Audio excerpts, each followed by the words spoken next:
Fl-aħħar ġimgħat kienu żvelati diversi kuntratti li ngħataw lill-kumpanija Europa Research Consultancy Services.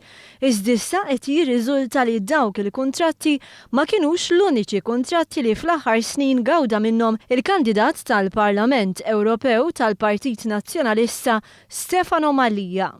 Bħal Simon Busuttil, Stefano Mallia kien involut fil-kumpanija Europa Research Consultancy Services u għalhekk il-1,200,000 f'kuntratti u direct orders li ħadet din il-kumpanija swew tajjeb għalih ukoll.